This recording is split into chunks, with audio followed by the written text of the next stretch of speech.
Olha, um dos grandes desafios entre os governadores eleitos é a situação fiscal do Rio Grande do Sul. E gentilmente nos atende em áudio e vídeo aqui no nosso Jornal da Manhã o governador eleito do Rio Grande do Sul, Eduardo Leite, do PSDB. Tudo bem, governador? Bom dia, muito obrigado pela atenção. Muito bom dia, um prazer poder conversar com os amigos da Jovem Pan, obrigado pela gentileza.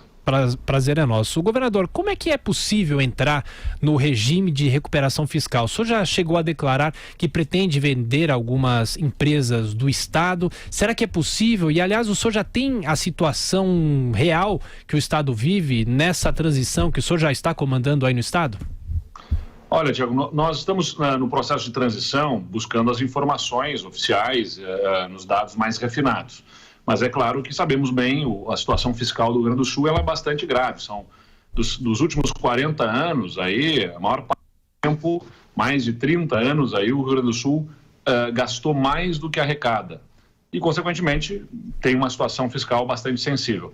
Parte dela com o custo da própria folha de pagamento, onde nós temos um comprometimento do nosso gasto de quase 70% aí, da receita corrente líquida do Estado com a folha de pagamento e, dentro do gasto com a folha, a maior parte do gasto com servidores aposentados. Então, temos uma situação que exige reformas estruturantes e que vai exigir também a condição de nós colocarmos os ativos que temos disponíveis para podermos aderir ao regime de recuperação fiscal. Esses ativos são essas empresas públicas, que não só pelo que elas significam para poder ajudar o Estado a sair da crise fiscal, mas particularmente porque eu acredito que essas empresas devem ser de fato operadas pela iniciativa privada e não pelo poder público. O papel do poder público é de fazer a regulação, a fiscalização dos serviços, mas não a operação direta deles, que é o caso da Companhia de Energia Elétrica, é o caso de uma companhia de gás que o Estado tem, o caso da Companhia de Mineração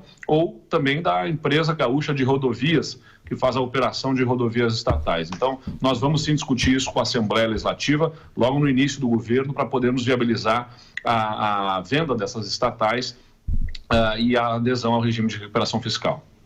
Governador, bom dia. Marco Antônio Villa, governador.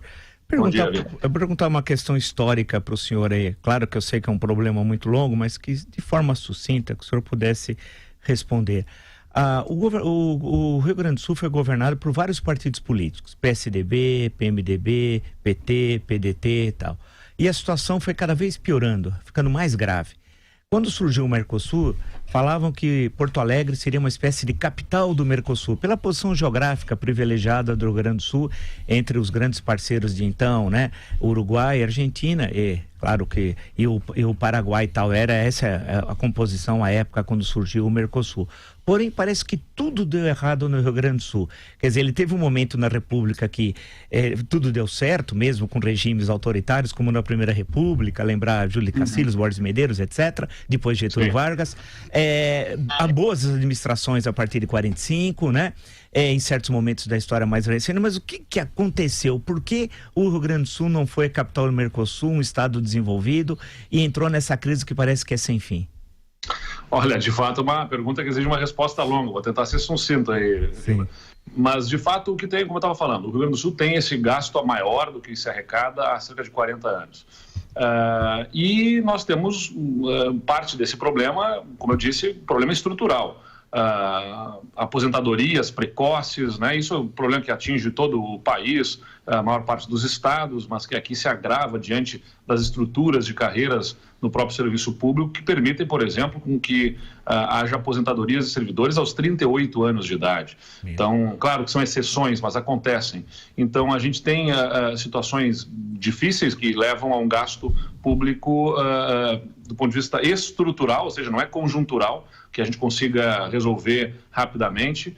E nos últimos tempos, nos últimos 20 anos, via de regra, os governos têm adotado soluções que resolvem os seus mandatos e não do ponto de vista estrutural o Estado. Ou seja, por exemplo, privatizações foram feitas na década de 90 e esse recurso, ao invés de ajudar o Estado a se resolver do ponto de vista estrutural, alavancando novos investimentos que permitissem a geração de receita para o Estado, foram usados direto no custeio da máquina. Depois foi o advento do Caixa Único, em que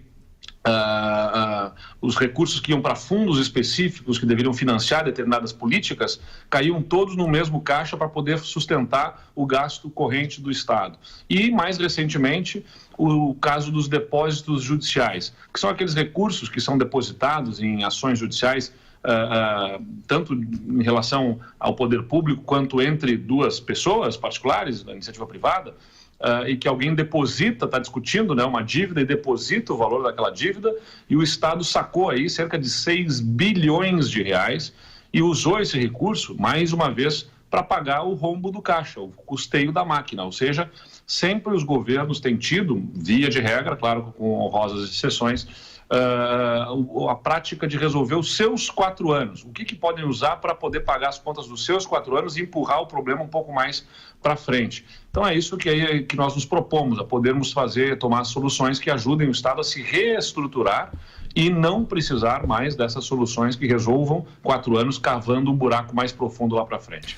Estamos conversando com o governador eleito do Rio Grande do Sul, Eduardo Leite. Mais uma questão para a gente encerrar a nossa conversa com Denise Campos de Toledo. Denise. Governador, bom dia. Eu queria retomar a conversa a respeito do ajuste que deve ser feito a partir do ano que vem, porque o senhor falou em questão de comprometimento de receita e no caso do Rio Grande do Sul, de acordo com dados do Tesouro da semana passada, passa dos 69% os gastos com o pessoal, ativos e inativos. O senhor falou em privatização, se discutiu na semana passada também com governadores eleitos, alguns até atuais governadores, a possibilidade de renegociação de dívidas novamente, royalties do pré-sal nos quais os estados teriam uma participação maior, isso está sendo estudado, e mudanças aí no repasse de recursos, pacto federativo.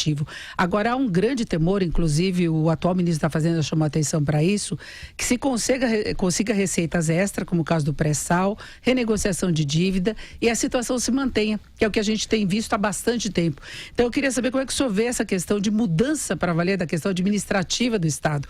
O que fazer com esses gastos de pessoal, não só inativos, que depende de uma reforma da Previdência, mas também a máquina pública atualmente?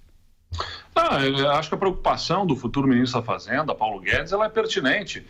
O que ele disse na reunião, inclusive, que nós estivemos juntos na semana passada, governadores, o presidente eleito, Jair Bolsonaro, e a sua equipe, especialmente o ministro Paulo Guedes e o ministro Onyx Lorenzoni, é de que o governo federal entende que precisa ajudar os estados, mas os estados precisam ajudar a si mesmos, né? Prestar ajuda a si mesmos. Então, nós precisamos fazer as lições de casa, e as lições de casa significam poder ajustar a receita e despesa para que receitas permanentes sustentem as despesas permanentes, ou receitas correntes sustentem as despesas correntes. Porque o que os estados têm tomado de medidas é usar receitas extraordinárias para o sustento do custeio da própria máquina. E isso resolve, mais uma vez eu insisto, o problema do momento, mas empurra, na verdade, o problema mais para frente. Então, nós estamos dispostos aí, claro, a fazer as privatizações, estamos dispostos a promover ajuste na estrutura das próprias carreiras que ajudem a sustentar o gasto com o pessoal dentro das possibilidades do orçamento do Estado.